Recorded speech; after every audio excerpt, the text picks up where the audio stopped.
Hello, नमस्ते, सत श्री अकाल, अस्सलाम वालेकुम। स्वागत है आपका हमारे यूट्यूब चैनल सिनेमा ग्राफिक्स में। और आज मैं हाजिर हूँ एक नई मूवी की एक्सप्लेनेशन लेकर जिसका नाम है 13 घोस्ट। ये एक हॉरर थ्रिलर मूवी है जो कि 26 अक्टूबर 2001 में यूएसए में रिलीज हुई थी। इसकी रेटिंग्स कुछ इस तरह से हैं। IMDb पर इसे 5.6 आउट ऑफ 10 रेटिंग मिली है। रॉटन टमेटोज में इसे 16% रेटिंग मिली है। मेटाक्रिटिक में इसे 30% रेटिंग मिली है और 89% गूगल यूजर्स ने इस मूवी को पसंद किया है। अगर आपको ये हिंदी एक्सप्लेनेशन अच्छी लगे तो चैनल को लाइक, शेयर और सब्सक्राइब करना मत भूलिएगा। हिंदी एक्सप्लेनेशन से पहले हम इसके कुछ इंपॉर्टेंट कैरेक्टर्स के बारे में जान लेते हैं। सबसे पहला कैरेक्टर है आर्थर क्रिटिकोस, जो कि जीन क्रिटिकोस का हस्बैंड होता है। इनके 2 बच्चे होते हैं। इनके बेटे का नाम होता है बॉबी क्रिटिकोस, इनकी बेटी का नाम होता है कैथी क्रिटिकोस। मैगी बेस इनकी आया होती है। साइरस क्रिटिकोस भूत पकड़ने का काम करते हैं और ये आर्थर के अंकल होते हैं। डेनिस रैफकिन एक न्यूरोटिक साइकिक होता है और साइरस की हेल्प करता है भूत को पकड़ने में। कलीना ओरेजिया और डेमन भूत को छुड़ाने का काम करते हैं।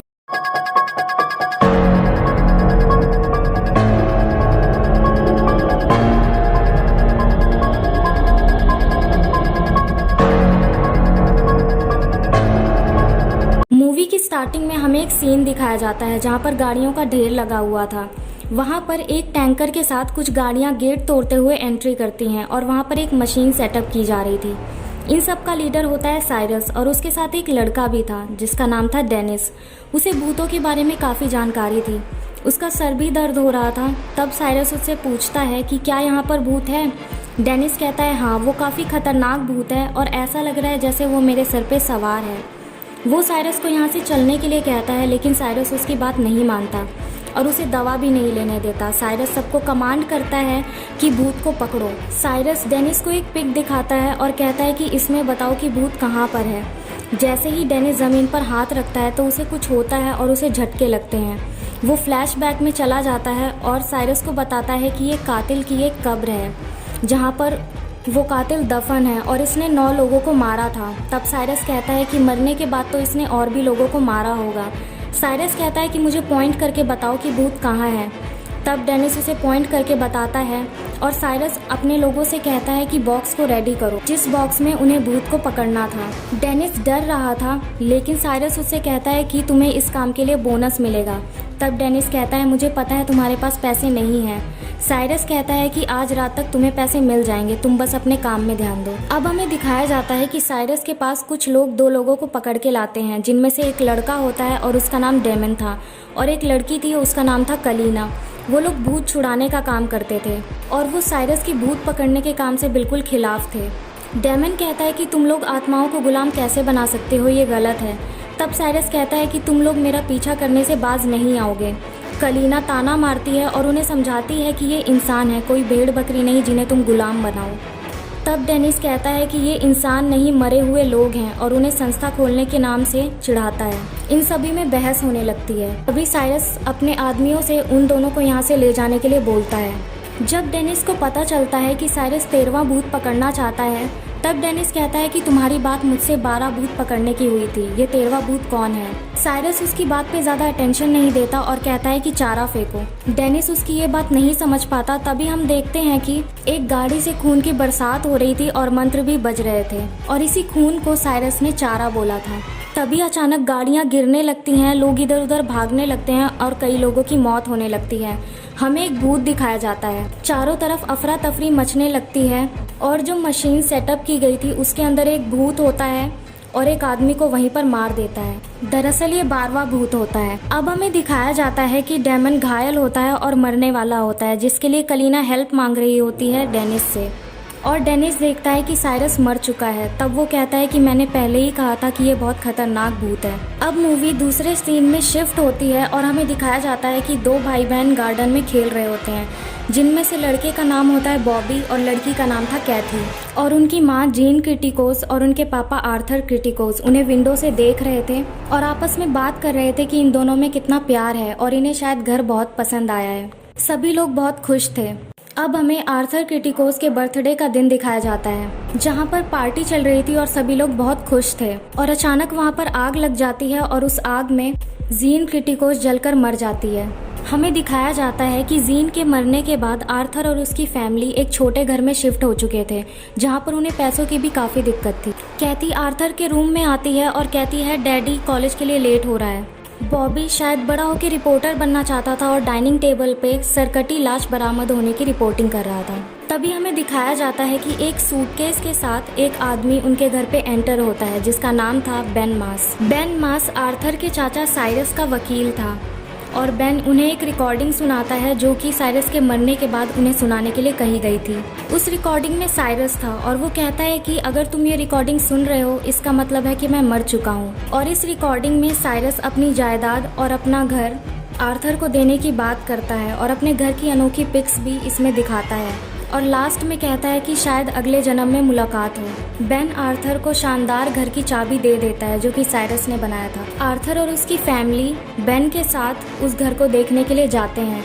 वो घर काफ़ी सुनसान जगह पर था। जब वो लोग घर के पास पहुंचते हैं तो वहां उन्हें एक इलेक्ट्रीशियन मिलता है जो कि कहता है कि शॉर्ट सर्किट की वजह से आसपास की लाइट चली गई है और उसे चेक करना होगा इस घर में कि शॉर्ट सर्किट कहाँ हुआ है। जैसे ही चाबी उस गेट में लगाकर लॉक ओपन करते हैं तभी हमें दिखाया जाता है कि एक पेंडुलम हिलने लगता है और लाइट्स जलने लगती हैं और एक मशीन ऑपरेट होने लगती है और गेट खुल जाता है। इस घर में काफ़ी सारी शानदार चीज़ें थी जैसे कि स्टैचूज़ और कई जगह पर लोगन भाषा में कुछ लिखा हुआ था। इलेक्ट्रीशियन तहखाने की तरफ चला जाता है। बेन और आर्थर लीगल फॉर्मेलिटीज़ पूरी करने के लिए चले जाते हैं और आर्थर जाते वक्त कहता है मैगी और बच्चों से कि यहीं पर रहना, कहीं मत जाना। जो हमें इलेक्ट्रीशियन की यूनिफॉर्म में लड़का दिखाया गया था वो एक्चुअल में इलेक्ट्रीशियन नहीं बल्कि डेनिस रैफकिन था, जो कि एक न्यूरोटिक साइकिक है और साइरस की हेल्प करता था भूतों को पकड़ने में। वो यहाँ पर पैसों के लिए आया था और वही ढूंढ रहा था। डेनिस तहखाने की तरफ जाता है और वहाँ पर हमें एक रोशनी स्ट्राइक होती हुई दिखाई देती है और अचानक से डेनिस को कुछ होने लगता है और उस पर काफ़ी अटैक्स होते हैं। उसे कई सारे भूत दिखाई देते हैं और दूसरी तरफ हमें दिखाया जाता है कि बेन और आर्थर के बीच में बात हो रही होती है, जहाँ पर आर्थर कहता है कि मेरे पास इतने पैसे नहीं हैं कि मैं इस घर का खर्चा उठा सकूं। तब बेन कहता है कि आपके अंकल साइरस ने आपके लिए काफ़ी सारे पैसे छोड़े हैं और आपको पैसों की चिंता करने की बिल्कुल भी ज़रूरत नहीं है, आप बस साइन कर दीजिए। लेकिन तभी वहाँ पर इलेक्ट्रीशियन आ जाता है और आर्थर से कन्फ्रंट करता है कि वो इलेक्ट्रीशियन नहीं बल्कि डेनिस है, जो कि साइरस के साथ मिलकर आत्माओं का शिकार करता था। हमें दिखाया जाता है कि बच्चों ने और मैगी ने आर्थर की बात नहीं मानी होती और वो पूरे घर में घूम रहे थे और खेल रहे थे। बेन आर्थर से उसको परिवार के साथ चले जाने के लिए बोलता है। डेनिस आर्थर से बताता है कि नीचे तहखाने में कांच के पीछे भूत कैद हैं। बेन आर्थर से कहता है कि ये पागल है और ऐसे ही हंगामा कर रहा है, अभी थोड़ी देर बाद पैसों के बारे में भी बात करेगा। और ठीक ऐसा ही होता है। डेनिस आर्थर से कहता है कि उसके चाचा साइरस ने उसके पैसे नहीं दिए थे। तभी डेनिस को अचानक से एक झटका लगता है और उसका सर दर्द होता है और वो नीचे गिर जाता है। जब आर्थर उसकी मदद के लिए आगे बढ़ता है और उसे हाथ लगाता है तब डेनिस फ्लैशबैक में चला जाता है और जान जाता है कि आर्थर की लाइफ में अभी तक क्या क्या हुआ है और वो समझ जाता है कि चौथा भूत और कोई नहीं बल्कि आर्थर की वाइफ जीन है, जिन्हें साइरस ने कैद किया है। अब हमें दिखाया जाता है कि बेन तहखाने की तरफ जाता है जहाँ पर भूत कैद थे और वो एक रूम में जाता है और पैसों का बैग लेके वहाँ से जाने की कोशिश करता है। इस घर के बीचों बीच कई सारे चक्र मौजूद थे, जिनमें से एक चक्र घूमना स्टार्ट हो जाता है और घर के दरवाजे बंद होने लगते हैं। डेनिस और आर्थर मिलके आर्थर की फैमिली को ढूंढ रहे होते हैं। तभी हमें दिखाया जाता है कि बेन को तहखाने में एक लड़की का भूत दिखाया जाता है, जो कि एक राजकुमारी का भूत था। वो उसकी तरफ बढ़ रही थी और उसे मारने ही वाली होती है, लेकिन वो वहाँ से जाने की कोशिश करता है और कांच का दरवाजा अचानक बंद हो जाता है और बेन का शरीर 2 भागों में कटकर गिर जाता है और बेन मर जाता है वहीं पर। आर्थर अपनी फैमिली को ढूंढ रहा होता है और कैथी बाथरूम में मिरर में अपने आप को देख रही होती है। तभी हमें दिखाया जाता है कि राजकुमारी का भूत भी अपने आप को मिरर में देख रहा था और मिरर के बगल में वो चश्मा भी रखा हुआ था जिससे कि हम भूत को देख सकते हैं। तभी राजकुमारी का भूत बाथटब की तरफ जाता है और पर्दा लग जाता है। बाथटब में पूरी तरह से खून भरा हुआ था और राजकुमारी का भूत उसमें लेटा हुआ था। तभी कैथी भी उस बाथटब की तरफ जाती है और नल चालू करके अपना मुंह धोने लगती है। अचानक से नल से खून आने लगता है और जैसे ही कैथी उससे अपना मुंह धोने जा रही होती है, राजकुमारी का भूत उसे मारने ही वाला होता है, लेकिन वहाँ पर आर्थर आ जाता है और ये सब शांत हो जाता है और कैथी बच जाती है। बॉबी खेल रहा होता है और अचानक से एक दरवाज़ा खुलता है और उसे अंदर से एक आवाज़ आती है। उसे लगता है कि मैगी है। दरवाजे खुलने लगते हैं और उसे अपने पास बुलाते हैं। अब हमें दिखाया जाता है कि डेनिस आर्थर को बताता है इस शीशे के आर पार भूत नहीं जा सकते, क्योंकि इसमें मंत्र लिखे हुए हैं भूतों को रोकने के लिए, इसलिए इसमें भूत कैद हो जाते हैं और इससे बाहर नहीं आ पाते। बॉबी ने वो चश्मा लगा रखा था जिससे कि वो भूत को देख सकता था और उसे एक भूत दिखाई देता है, जिसे देखकर बॉबी भागता है और गिर जाता है। तभी बॉबी को एक और भूत दिखाई देता है जिसका सर नहीं होता और बॉबी बेहोश हो जाता है। आर्थर बॉबी को ढूंढने के लिए तहखाने की तरफ जाने लगता है, लेकिन डेनिस उसे मना करता है। तब आर्थर कहता है कि जितने पैसे तुम्हें साइरस देने वाला था मैं दूंगा, लेकिन तुम मेरी मदद करो। बॉबी को अपनी मॉम का भूत भी दिखाई देता है और वो उससे वहाँ से जाने के लिए बोलती है। मैगी, डेनिस, आर्थर और कैथी बॉबी को ढूंढ रहे होते हैं। तभी आर्थर कहता है कि मैगी और डेनिस एक तरफ जाकर बॉबी को ढूंढें और आर्थर और कैथी दूसरी तरफ जाकर। डेनिस ने वो चश्मा लगा रखा था जिससे कि वो भूतों को देख सकता था। अचानक से कैथी पर एक भूत अटैक कर देता है और उसे घसीटने लगता है और उसके कपड़े भी फाड़ने लगता है। आर्थर उसे बचाने की कोशिश करता है। तभी कलीना वहाँ पहुंचकर मशाल की मदद से उसे बचा लेती है। आर्थर उससे पूछता है कि वो कौन है। तभी कलीना अपने बारे में आर्थर को बताती है कि वो भूतों को आज़ाद करने का काम करती है और वो खिड़की की मदद से अंदर आई थी घर पूरी तरह से बंद होने से पहले। कलीना आर्थर को बताती है कि 15th सेंचुरी में बसीलियस ने एक बुक लिखी थी जो कि फ्यूचर के बारे में बताती है और इस बुक को लिखते वक्त उस पर शैतान हावी था और उसे यकीन नहीं होता कि इस मशीन को साइरस ने बना लिया है। और वो कहती है कि ये ऐसी मशीन है जो कि एक शैतान ने बनाई है और भूतों की ताकत से ये चलती है। आर्थर कलीना से कहता है कि मुझे इन सब से कोई लेना देना नहीं है, मुझे बस अपने बच्चों के साथ यहाँ से बाहर जाना है। कलीना कहती है कि तुम्हें पहले मेरी मदद करनी होगी, तभी मैं तुम्हारी मदद करूँगी। तभी आर्थर गौर करता है कि कैथी वहाँ से गायब हो चुकी थी और वो उसे ढूंढने लगता है। मैगी और डेनिस भी अलग हो चुके थे और डेनिस जिस शीशे के अंदर था वहाँ पर एक भूत था और वो चश्मा मैगी ने लगा रखा था जिससे कि भूत को देखा जा सकता है। तब मैगी डेनिस को इंस्ट्रक्शन देती है भूत से बचने के लिए और डेनिस वहाँ से बचकर बाहर निकल जाता है और वो लोग ऊपर की तरफ चले जाते हैं। हमें दिखाया जाता है कि एक और चक्र घूमने लगता है। कैथी और बॉबी को छोड़कर मैगी, डेनिस, कलीना और आर्थर एक साथ थे और ऊपर फ्लोर पर थे। तभी आर्थर पे एक भूत हमला करता है और डेनिस कलीना की मशाल की मदद से उसे बचा लेता है और वो लोग एक सुरक्षित जगह पर पहुंच जाते हैं। कलीना और डेनिस के बीच में बहस होने लगती है। कलीना कहती है कि अगर तुमने भूतों को कैद करके इस घर में बंद नहीं किया होता तो आज ऐसा नहीं होता। कलीना चौथे भूत के बारे में भी आर्थर को बता देती है। वो कहती है कि चौथा भूत और कोई नहीं बल्कि तुम्हारी बीवी जीन है, जिसे सुनकर आर्थर रोने लगता है और डेनिस को मारता है। वो कहता है कि तुमने ऐसा क्यों किया और उसे ब्लेम करता है। डेनिस कहता है मुझे इस बारे में कुछ भी पता नहीं था और जब से पता चला है वो उसकी मदद ही कर रहा है। कलीना बताती है कि इस मशीन को चलने के लिए 12 भूतों की ज़रूरत होती है।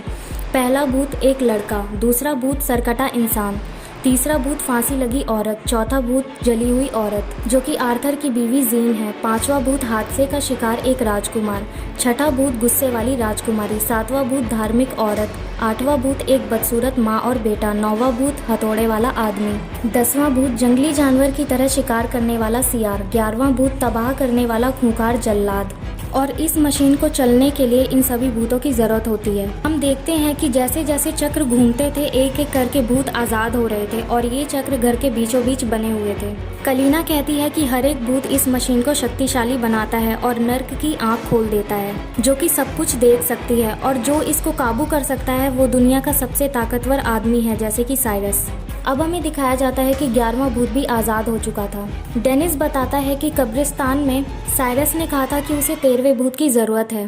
तब कलीना कहती है कि नहीं, 13वां भूत सिर्फ उसे एहतियात के लिए चाहिए था, बल्कि इस मशीन को सिर्फ 12 भूत की ज़रूरत है। कलीना कहती है कि इस मशीन को नष्ट करने के लिए किसी को अपनी ज़िंदगी की कुर्बानी देनी होगी, और वो भी अपनी मर्जी से, और उस इंसान का दिल टूटा हुआ होना चाहिए और उसमें सच्चा प्यार होना चाहिए। और जब नर्क की आंखें खुलेंगी तो उसके सामने खड़े होना होगा, और नर्क की आंखें खुलते ही उसमें कूदकर अपनी ज़िंदगी की कुर्बानी देनी होगी, जिससे कि मशीन पूरी तरह से नष्ट हो जाएगी। और वो आर्थर को ऐसा करने के लिए बोलती है। तब मैगी कहती है कि ये सब बकवास है और इसे खुदकुशी कहेंगे। वो कहती है कि कोई और तरीका नहीं है, लेकिन कलीना कहती है कि बच्चों के लिए आर्थर को 13वां भूत बनना ही होगा। डेनिस कहता है कि कोई और तरीका नहीं है क्या? कलीना कहती है तो, लेकिन उसमें हम सब भी मारे जाएंगे और हमारे पास ज़्यादा वक्त भी नहीं है क्योंकि 12वां भूत भी जल्दी आज़ाद होने वाला है। डेनिस कहता है कि मुझे पता है साइरस ने यह सब क्यों किया, क्योंकि वो जानता था कि 13वां भूत आर्थर बन सकता है और इसको खुदकुशी कहेंगे, इसलिए वो ये रास्ता अपनाने के लिए मना करता है। आर्थर कलीना से पूछता है कि कितनी मशालें हैं, तब कलीना कहती है सिर्फ एक, और वो 6 लोग थे। तब मैगी कहती है कि मारे जाओगे। आर्थर कहता है कि ये ले जाऊं तो नहीं, वो शीशे की बात कर रहा था जिस पर मंत्र लिखे हुए थे। मैगी और कलीना मशाल लेकर आगे बढ़ते हैं और आर्थर और डेनिस वो शीशा लेकर आगे बढ़ते हैं जिसमें मंत्र लिखे थे। कलीना और मैगी को वो वकील दिखाई देता है जो कि मर चुका था। तभी मशीन का दरवाज़ा खुल जाता है। तभी एक और भूत आज़ाद हो जाता है और हमला कर देता है। आर्थर और डेनिस उसे मार देते हैं शीशे से। तभी हमें दिखाया जाता है कि मशीन रूम में साइरस मौजूद था। कलीना मैगी पर हमला कर देती है और साइरस को किस करती है। हम यहाँ समझ सकते हैं कि इन दोनों का अफेयर चल रहा था और ये दोनों मिले हुए थे। तभी साइरस कलीना को धक्का मार देता है और उससे पूछता है कि मंत्र की टेप कहाँ है, जो कि उस बुक से गायब थी। और साइरस के बार बार बोलने पर कलीना उसे वो मंत्र की टेप दे देती है। अब हमें दिखाया जाता है कि डेनिस और आर्थर पर 2 भूत हमला कर देते हैं। डेनिस आर्थर को बचा लेता है और किसी तरह खुद भी वहाँ से बचकर बाहर चला जाता है। साइरस कलीना को कन्विंस करता है कि आर्थर के बच्चों पर टॉर्चर करके आर्थर को 13वां भूत बनने पर कन्विंस करो, और वो कलीना को वहाँ से जाने के लिए बोलता है। हम देखते हैं कि सारे चक्र स्टार्ट हो चुके थे और उनके बीच में एक होल हो जाता है। तभी सारे भूत जाने लगते हैं और आर्थर को अपनी वाइफ का भूत दिखाई देता है, जिसे देखकर वो इमोशनल हो जाता है और रोने लगता है। वो कहता है कि मुझे तुम्हारी बहुत याद आती है और तुम्हारे बिना मैं अधूरा हूँ। तभी जीन का भूत वहाँ से गायब हो जाता है। चक्र के बीचों बीच दोनों बच्चे फंसे हुए थे, जहाँ पर आर्थर आता है और वो कलीना की बात को याद करता है कि इस मशीन को स्टार्ट होने के लिए 12 भूतों की ज़रूरत है, और वो सभी भूतों को गिनने लगता है और वहाँ पर 12 भूत मौजूद थे। और वो ये भी याद करता है कि 13वां भूत बनने के लिए आर्थर को कहा था। तभी आर्थर साइरस को देखता है और उसे मारने लगता है। तभी साइरस आर्थर से कन्फ्रंट करता है कि 13वां भूत बनाने के लिए उसने ये सब कुछ किया था। मैगी मशीन रूम में थी और किसी तरह मशीन को बंद करने की कोशिश कर रही थी। तभी कुछ होता है और 12 भूत मिलकर साइरस को फेंक देते हैं और साइरस मर जाता है। डेनिस नहीं चाहता था कि आर्थर 13वां भूत बने और वो कहता है कि ये सब खेल नहीं है, ना ही तुम कुछ कर सकते हो, लेकिन तुम्हारे अंदर ये ताकत है कि तुम अपने बच्चों को बचा पाओ। मैगी लगातार मशीन को डिस्ट्रॉय करने में लगी हुई थी। तभी मशीन डिस्ट्रॉय हो जाती है और आर्थर चक्र के बीचों बीच कूद जाता है जहाँ पर उसके बच्चे थे। मशीन डिस्ट्रॉय होने की वजह से सब कुछ टूटने फूटने लगता है और सब कुछ शांत हो जाता है। सारे भूत भी गायब होने लगते हैं। तभी हमें जीन की आत्मा को दिखाया जाता है। वो कहती है कि तुम लोग मेरे लिए सब कुछ हो, लेकिन अब मुझे जाना होगा। वो अपने बच्चों से कहती है कि डैडी का ख्याल रखना, और ये कहते हुए वो गायब हो जाती है। अब हमें मैगी को दिखाया जाता है जो कि कह रही होती है, मैं इन सब चीज़ों से तंग आ चुकी हूँ और मैं आयागिरी और भूत से भी तंग आ चुकी हूँ और मैं यहाँ से जा रही हूँ। और इसी के साथ ये मूवी एंड हो जाती है। अगर आपको ये एक्सप्लेनेशन अच्छी लगी हो तो चैनल को लाइक, शेयर और सब्सक्राइब करना मत भूलिएगा और बेल आइकन को भी प्रेस कर दीजिएगा ताकि हमारी वीडियोज़ की नोटिफिकेशन सबसे पहले आपके पास आए। Thank you.